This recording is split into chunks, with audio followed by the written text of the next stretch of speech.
महामहिम राष्ट्रपति जी के अभिभाषण पर धन्यवाद प्रस्ताव पर चर्चा। माननीय अखिलेश यादव जी।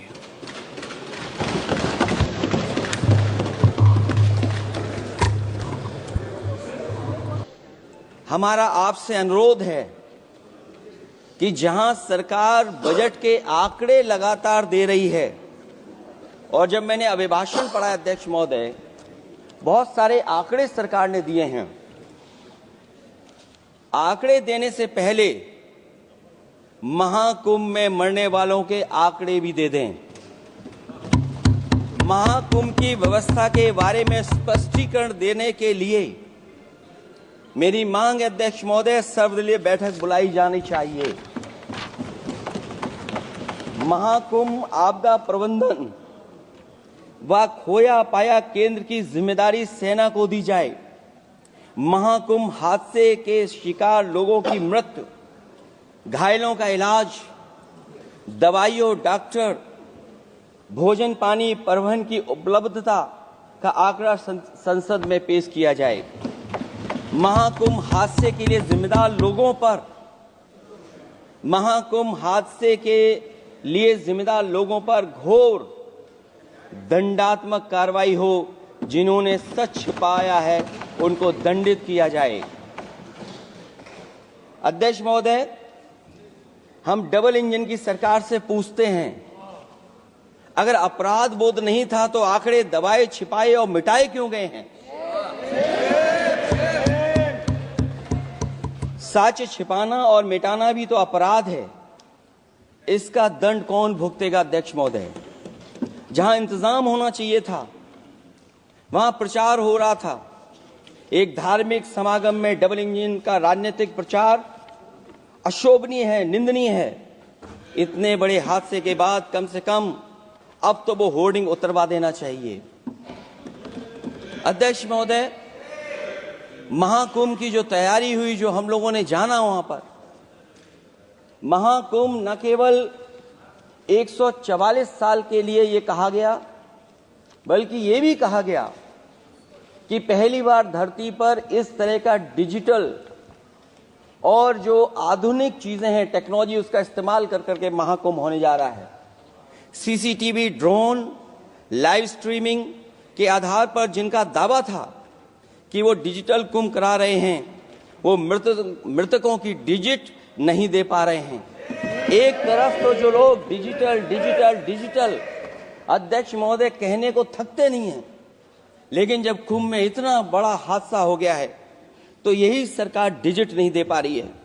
हमारे अपने लोग मारे गए हैं, जिसमें परिवार का हर रिश्ता दिवंगत हुआ है। किसी की माता, किसी के पिता, किसी की बहू, किसी की बेटी, किसी का भाई बहन, चाचा चाची। बच्चों के आंकड़े तो अभी तक नदारद हैं। खोया पाया केंद्र ही लोगों को तो नहीं मिल रहा है। जो खोया पाया केंद्र था उसको भी लोग पा नहीं पा रहे, ढूंढ नहीं पा रहे। अध्यक्ष महोदय, कुंभ कोई पहली बार नहीं हो रहा है। कुंभ का आयोजन सदियों से होता आया है। हमारे पौराणिक और हमारे इतिहास के दस्तावेज ये बताते हैं कि समय समय पे जो भी सरकारें रही होंगी, जिसका भी राज रहा होगा अध्यक्ष महोदय, उसने महाकुंभ या इस तरह के कुंभ का आयोजन किया है। एक तरफ तो वो कि जो 144 साल बाद महाकुंभ होने जा रहा है, उसका इतना प्रचार किया। और मैंने तो कई टीवी इंटरव्यूज में, कई समाचार चैनलों पर ये बात सुनने में आई और सुनते रहे हम लोग कि सरकार ने 100 करोड़ लोगों के आने का इंतजाम किया है। और अगर 100 करोड़, अध्यक्ष महोदय, अगर ये बात गलत है तो मैं रिजाइन आपको देना चाहता हूं। अगर अध्यक्ष महोदय, ये माननीय सदस्य लोग अगर ये नहीं सुन पा रहे हैं तो मैं इनको एक एक को, आप नहीं गए स्नान करने, आप स्नान करने नहीं गए, इसीलिए इस तरह की भाषा का इस्तेमाल कर रहे हैं। अध्यक्ष महोदय, ये कहा गया कि 144 वर्ष के बाद ये हो रहा है। जहां तक मेरी समझ और जानकारी कहती है, जो एस्ट्रोनॉमी और एस्ट्रो चीजों को समझते होंगे वो ये स्वीकार करते होंगे, जो भी कुंभ होता होगा वो 144 वर्ष के बाद ही होता होगा।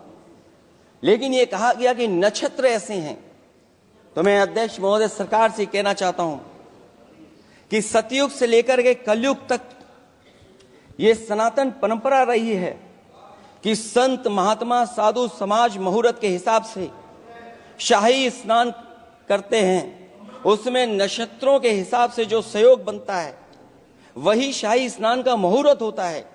लेकिन भाजपा के राज में ये सनातन परंपरा टूट गई।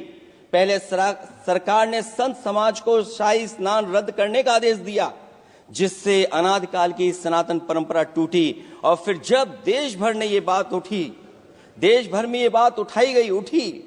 तो उन्होंने हादसे को छिपाकर फिर से आदेश दिया कि अखाड़े शाही स्नान करने जाएं। इससे सरकार ने पावन मुहूर्त के स्थान पर अपने मनमाने समय पर स्नान कराने का आदेश दिया। बात उस दिन या तिथि की नहीं होती है, बल्कि निश्चित मुहूर्त काल की होती है। ये सनातन परंपरा तोड़कर इन लोगों ने अच्छा नहीं किया। और ये क्या परंपरा टूटी है कि नहीं टूटी है, मैं समझता हूं अध्यक्ष महोदय मुझसे बेहतर सामने वाले ज्यादा जानते होंगे इसके बारे में। और जो लोग अध्यक्ष महोदय, जो हम लोगों ने देखा वहां पर लोग पुण्य कमाने आए थे और अपनों के शव लेकर के गए हैं। चमत्कारी करिश्मा तो ये हुआ है, श्रद्धालुओं के शव मिल गए थे, पर सरकार स्नान करने वाले मरने वालों की बात स्वीकार नहीं कर रही थी। और इससे ऊपर ये बात जो वहां पर और हुई, अध्यक्ष महोदय, जब ये जानकारी हो गई कि कुछ लोगों की जान चली गई, लाशें हैं जो मोर्चरी में पड़ी हैं, अस्पताल में पड़ी हैं, उसके बाद सोचिए सरकार क्या कर रही है। अपने सरकारी हेलीकॉप्टर में फूल भर करके फूलों को डालने का काम किया। सोचिए ये हमारी कहां की सनातनी परंपरा है। मैं जानना चाहूंगा सदन के माध्यम से हमारे माननीय सदस्य बताएं कि जहां लाशें पड़ी रही हों, न जाने कितनी चप्पलें पड़ी थीं, न जाने कितने कपड़े पड़े थे, महिलाओं की साड़ियां थी, कपड़े थे, लेकिन उनको कैसे उठाया गया? उन सबको उठाया गया जेसीबी मशीन से, ट्रैक्टर की ट्रॉली से। उनसे उठा करके कहां फेंका कोई नहीं जानता, लेकिन जब उनको लगा कि वहां से बदबू आ रही है, तो यही सरकार के लोग छिपाने लगे हैं। यही आपका महाकुंभ का आयोजन था। और हर बात को छिपाने के लिए न केवल ये लोग मीडिया का सहारा ले रहे हैं, मीडिया का सहारा लेते सुनने में आया है कुछ दबाव और कुछ स्वीटनर भी दिए जा रहे हैं जिससे उनकी खबरें बाहर ना आ जाएं। और अगर अध्यक्ष मोदी ये बात सब गलत है मेरी, अगर ये बात सब गलत मैं कह रहा हूं, तो अभी तो नेता सदन को अभी भाषण देना है। और मैं ये बात और कहना चाहता हूं, आप अपने तरफ से जानकारी कर लीजिएगा। हमारे उत्तर प्रदेश के मुख्यमंत्री जी ने शोक नहीं प्रकट किया था। जब देश की राष्ट्रपति और प्रधानमंत्री जी ने शोक प्रकट किया, उसके बाद 17 घंटे बाद सरकार ने स्वीकार किया। अध्यक्ष मोदी, ये वो लोग हैं जो आज भी कोई सच्चाई स्वीकार नहीं कर सकते। इनका रास्ता क्या है मैं नहीं जानता हूं, कहां ले जाना चाहते हैं। लेकिन जब अध्यक्ष महोदय मैंने अभिभाषण पढ़ा है राष्ट्रपति महोदया का, तो वही पुरानी बातें कि 12 करोड़ शौचालय बन गए हैं, 10 करोड़ गैस कनेक्शन हो गए हैं, 80 करोड़ लोगों को राशन दिया जा रहा है, 25 करोड़ लोगों को मिडिल क्लास में शामिल कर दिया गया, न्यू मिडिल क्लास में शामिल कर दिया गया। 80 और 85 को अगर हम जोड़ दें अध्यक्ष महोदय 105 करोड़ हो गए। बच्चों को और जोड़ दें तो सरकार अध्यक्ष महोदय किसके लिए काम कर रही है, किसके लिए काम कर रही है? अगर 80 को राशन दें, 25 को न्यू मिडिल क्लास में जोड़ दें, 105 करोड़ हो गए। और जो बाकी बचे हैं हमारे देश की आबादी, जिसको 140 करोड़ बता रहे हैं, उसमें कम से कम बच्चे कुछ तो संख्या होगी, आधी आबादी की संख्या होगी। अगर उसको हम बाहर निकालें तो आगे आज सरकार किसके लिए काम कर रही है? वही बात पुरानी सुनने को मिलती है कि राष्ट्रीय मिलिट्री स्कूल बन गए हैं, राष्ट्रीय मिलिट्री स्कूल जिनमें बालिकाओं की भर्ती शुरू हो गई है। अध्यक्ष महोदय, ये एक बता दें जो नया इन्होंने 10 साल के अंदर राष्ट्रीय मिलिट्री स्कूल खोला हो। और कंफ्यूज मत होना, राष्ट्रीय मिलिट्री स्कूल कौन से होते हैं, सैनिक स्कूल कौन से होते हैं, ये कंफ्यूज मत होना। 10 साल में सोचिए अध्यक्ष महोदय, एक भी नया राष्ट्रीय मिलिट्री स्कूल नहीं खोला है। अगर खोला हो तो सरकार जरूर बताए। जो लोग कहते हैं हम ईज ऑफ डूइंग रिसर्च कर रहे हैं, अध्यक्ष महोदय इनकी ईज ऑफ डूइंग रिसर्च हमने देखी है। इनकी ईज ऑफ डूइंग रिसर्च अपनी इमेज चमकाने के लिए और दूसरे की इमेज बर्बाद करने के लिए ईज ऑफ डूइंग रिसर्च चल रही है। ईज ऑफ डूइंग बिजनेस, मैं देखता हूं जहां कहीं भी इन्वेस्टमेंट मीट होती है, देश के सभी मंत्री वहां पहुंच जाते हैं, सरकार के मुखिया भी जाते हैं वहां। मुझे याद है उत्तर प्रदेश में सबसे बड़ा आयोजन हुआ था इन्वेस्टमेंट मीट का। न केवल इन्वेस्टमेंट मीट इन्वेस्टर्स को बुलाया गया था, बल्कि डिफेंस एक्सपो के भी कार्यक्रम कई हुए थे। और अध्यक्ष महोदय भरोसा ये दिलाया गया था कि जो एमओयू हो रहे हैं 40 लाख करोड़ के, उसको जमीन पर उतार लिया जाएगा। मैं इन्हीं डबल इंजन की सरकार से जानना चाहता हूं कि जो 40 लाख करोड़ के एमओयू हुए उसमें कितना जमीन पर यह सरकार उतार पाई है। कहीं ऐसा तो नहीं है कि सरकार के डबल इंजन आपस में ही टकरा रहे हों। अब तो जो खबरें हम लोग पढ़ते हैं, न केवल इंजन टकरा रहे हैं अध्यक्ष महोदय, अब तो डब्बे भी टकराने लगे हैं।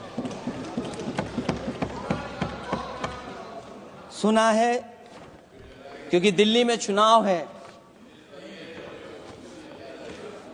आप इंजीनियर की डब्बा हैं। ये हमारे पुराने माननीय सदस्य हैं, आप हम एक हैं, बस जगह अलग बदल गई। जिस विभाग के मंत्री हैं वो हमारा ही काम है, आप लोग अच्छा नहीं कर रहे हैं। अध्यक्ष महोदय, दिल्ली का चुनाव है तो मैंने राष्ट्रपति जी के अभिभाषण में सुना कि यहां पर मेट्रो की जो दूरी है वो दुगनी कर दी गई है, पटरी दुगनी कर दी गई है, एक्सपेंशन हो गया है इतना। अध्यक्ष महोदय, मैं स्वीकार करता हूं दिल्ली का चुनाव है, एक्सपेंशन की बात करेंगे, लेकिन कभी आपने क्यूटो का नाम सुना है? आपने वेनिस का नाम सुना है?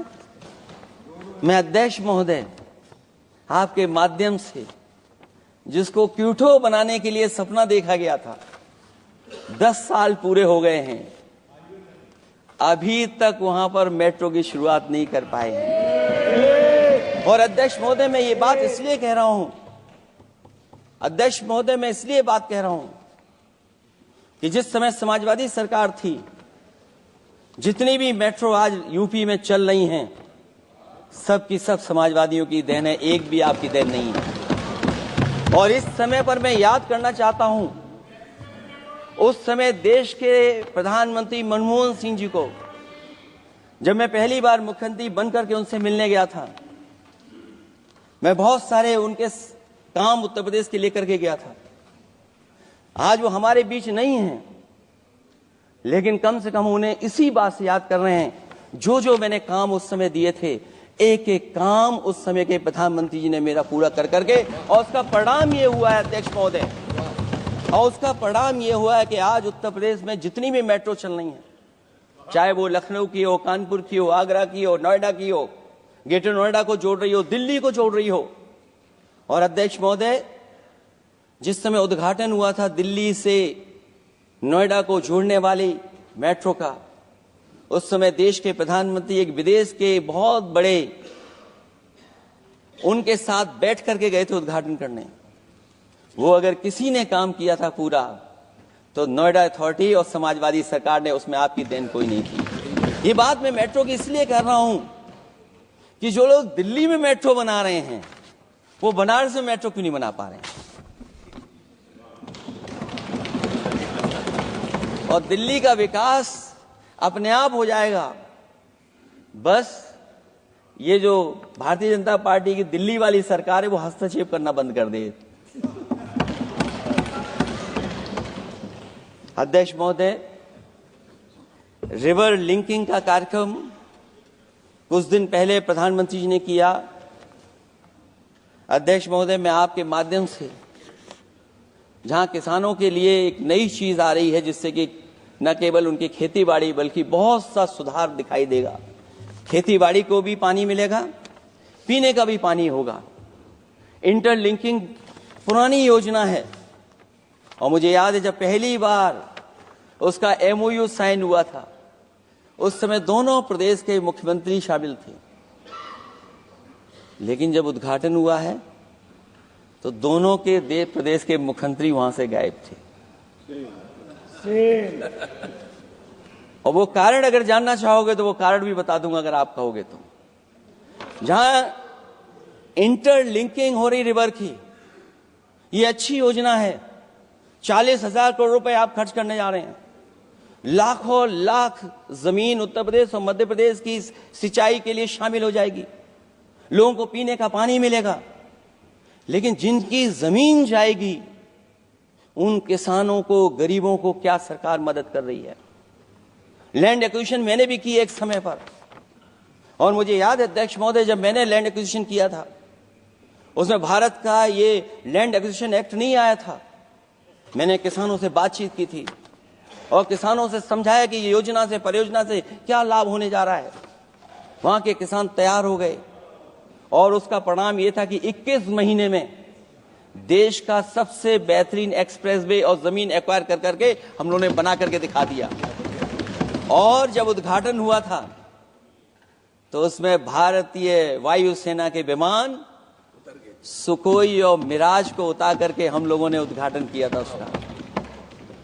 ये बात मैं इसलिए बता रहा हूं, जिस हाईवे पर देश के प्रधानमंत्री उतरे थे और उद्घाटन के बाद प्रधानमंत्री जी के पीछे पीछे कोई चल करके आया था,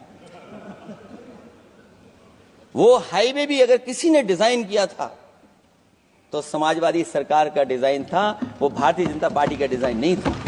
और अगर इनका डिजाइन होता तो उत्तर प्रदेश में कोई नया हाईवे ऐसा बना करके दिखाएं जिससे हवाई जहाज उतर जाए। नहीं तो मैं मानूंगा कि आप जो कह रहे हैं कि आधुनिक इंफ्रास्ट्रक्चर बनाना चाहते हैं, आपकी परिभाषा क्या है आधुनिक इंफ्रास्ट्रक्चर की? और ये बात में जो इतनी घुमा फिरा के कह रहा हूं, वो बात में लौट करके उसी पे जा रहा हूं। अध्यक्ष महोदय, अगर 40,000 करोड़ की योजना बनी है रिवर इंटरलिंकिंग की, तो जिन किसानों की, जिन गरीबों की जमीन जा रही है, उन किसानों को आप सही तरीके से मुआवजा, मदद उनकी क्यों नहीं कर रहे हो आप? अध्यक्ष महोदय, मैं इस अभिभाषण के माध्यम से जब सदन में जवाब आए तो उन किसानों की मदद होनी चाहिए। वो किसानों के पास कुछ नहीं है। उसके बाद आपका जो पैकेज है, आपका पैकेज पता नहीं क्यों कंजूस बनाता है कोई। आपका पैकेज कंजूस बनाता है कोई। कम से कम आपका दिल बड़ा होना चाहिए, और इतना बड़ा दिल हो कि किसान खुशहाली के रास्ते बजाए। आपने किसानों की आय दोगुनी नहीं की, आप आय दोगुनी नहीं कर पाए हैं। कम से कम उन्हें वो मदद करने का काम करें। इसमें अध्यक्ष महोदय, मैं राष्ट्रपति जी के अभिभाषण पर पढ़ रहा था कि सोलर को लेकर के और रूफ टॉप सोलर एनर्जी को, स्कीम को लेकर के बहुत बड़ी योजना और कई हजार करोड़ रुपए सरकार खर्च कर रही है। मुझे याद है जब देश के राष्ट्रपति कलाम साहब थे, उन्होंने एक प्रेजेंटेशन किया था सरकार के सामने, और प्रेजेंटेशन के बाद मैंने उनसे निवेदन किया कि अगर ये योजना मैं कर दूं तो आप क्या उद्घाटन करने आएंगे। उन्होंने कहा कि अगर ये आप कार्य योजना लागू कर देंगे तो उद्घाटन करने भी मैं आऊंगा। अध्यक्ष महोदय, उस दिन आंधी तूफान था, टेंट बिल्कुल उड़ गया था, इतना शायद पानी और बिजली का चमकना इतना था कि मैंने खुद रिक्वेस्ट की थी उनसे कि आप मत आइए, फिर कभी हम लोग कार्यक्रम कर लेंगे। लेकिन वो कार्यक्रम में आए, उन्होंने उद्घाटन किया।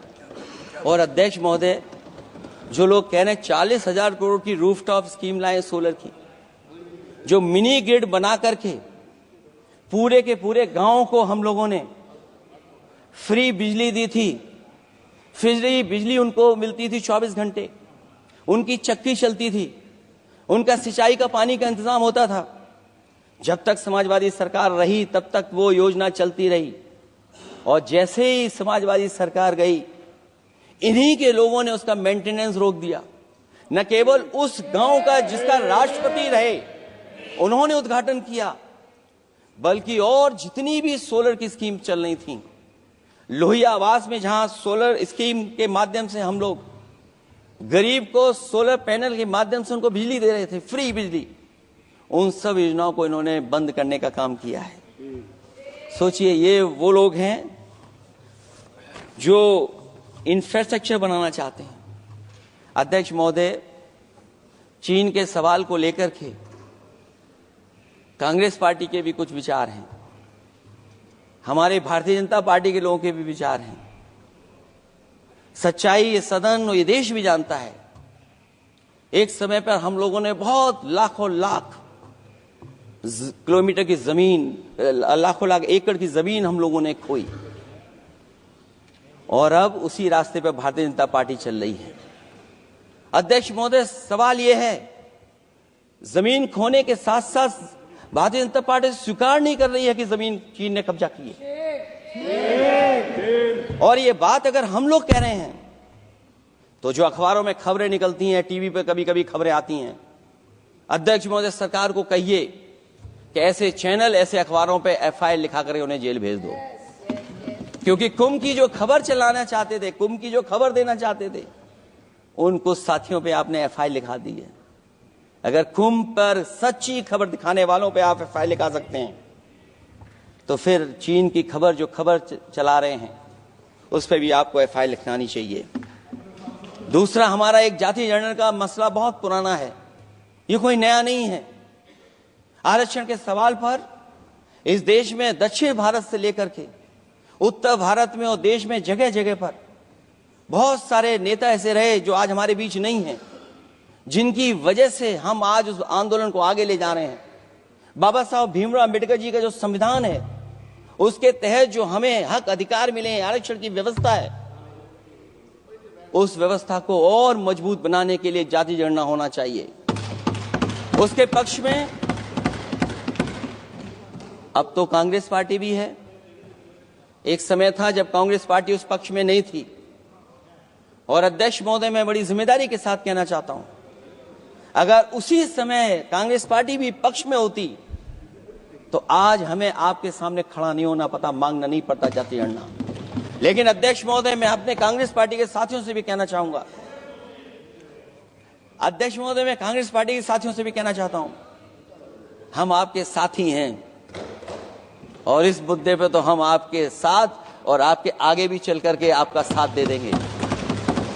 अब जाति जनगणना को कोई नहीं रोक सकता है। एक दिन ऐसा आएगा अध्यक्ष महोदय, एक दिन ऐसा आएगा, कोई टकराट नहीं है, आपके इंजन जैसे नहीं है, आपका एक इंजन।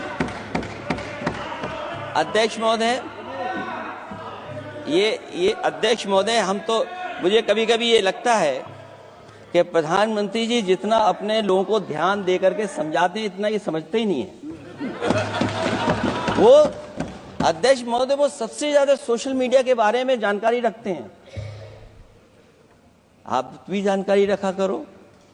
अगर आप जानकारी रखोगे तो आपको सच्चाई पता लग जाएगी। एक इंजन ने नमस्कार नहीं किया था दूसरे इंजन को, अगर याद हो तो पता कर लें।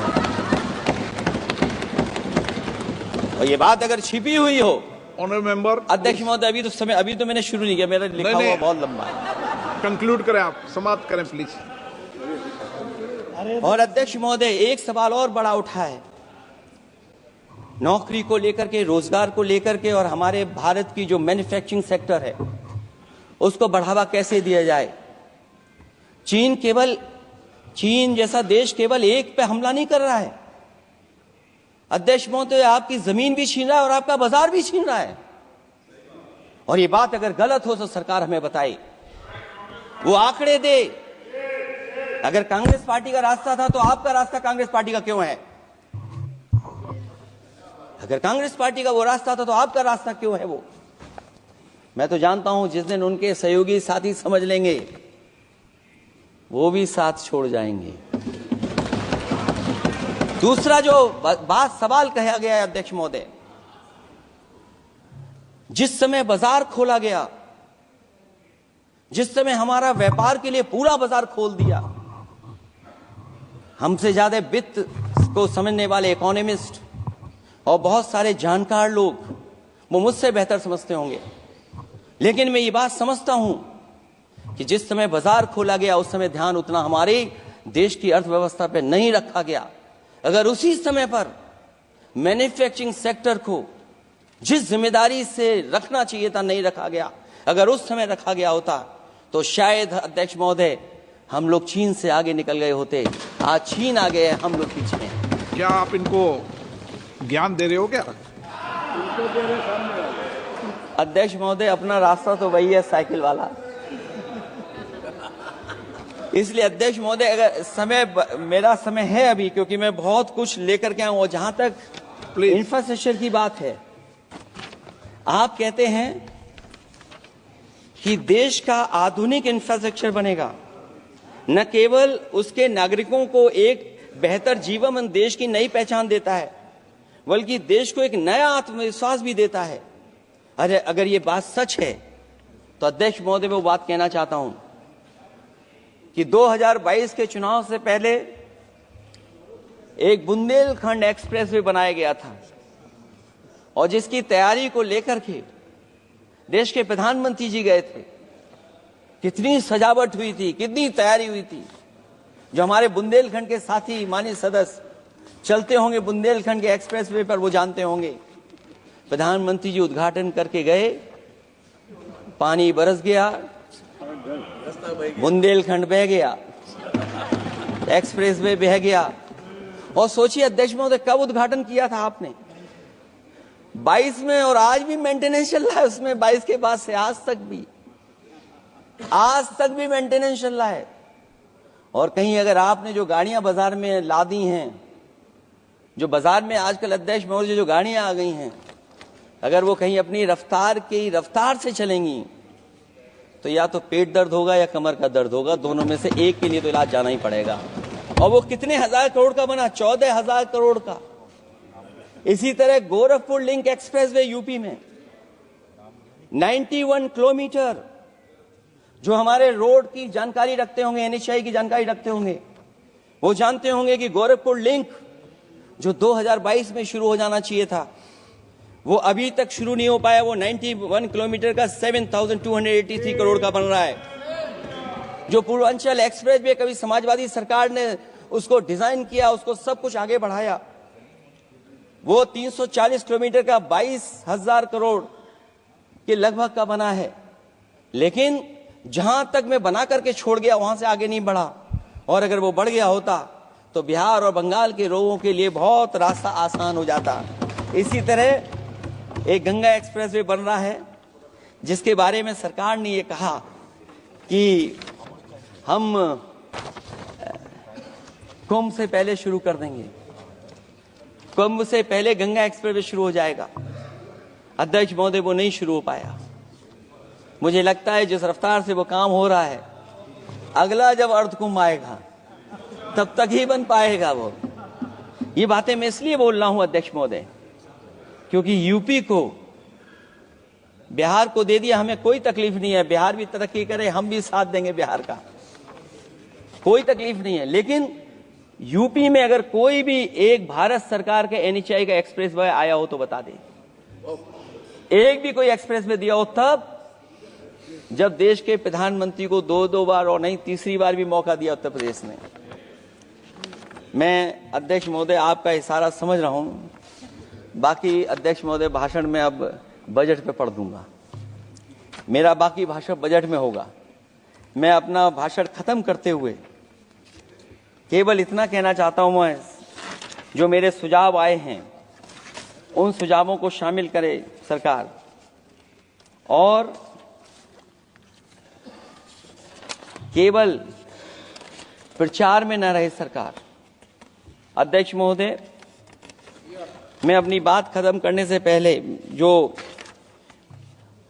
राष्ट्रपति जी ने कहा है, मैं भी सहमत हूं उससे।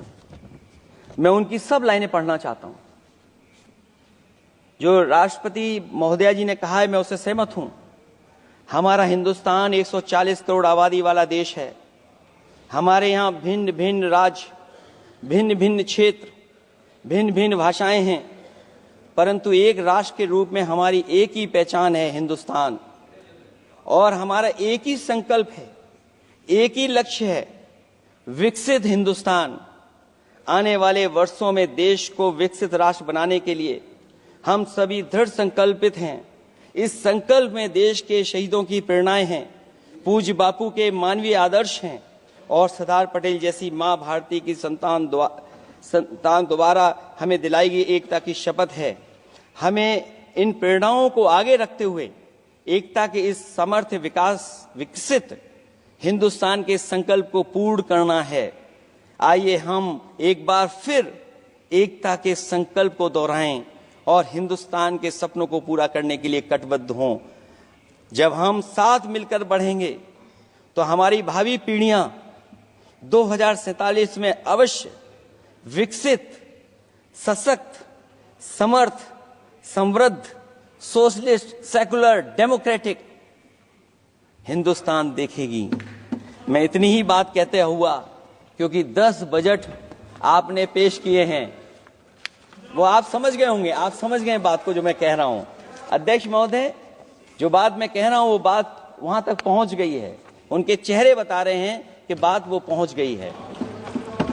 और मैं अपने अंत में बस यही कहूंगा, क्योंकि 10 बजट के बाद ये अभिभाषण सुन रहे हैं हम लोग, 11वां बजट आ गया है। बजट हो ऐसा जिसमें सबके लिए उम्मीदें हों, समृद्धि की दिवाली और खुशियों की ईद हो। बहुत बहुत धन्यवाद अध्यक्ष महोदय, मैं आपका धन्यवाद देता हूं, और सभी माननीय सदस्यों का जिन्होंने सुनने का काम किया, बहुत धन्यवाद। श्री सौगत राय जी।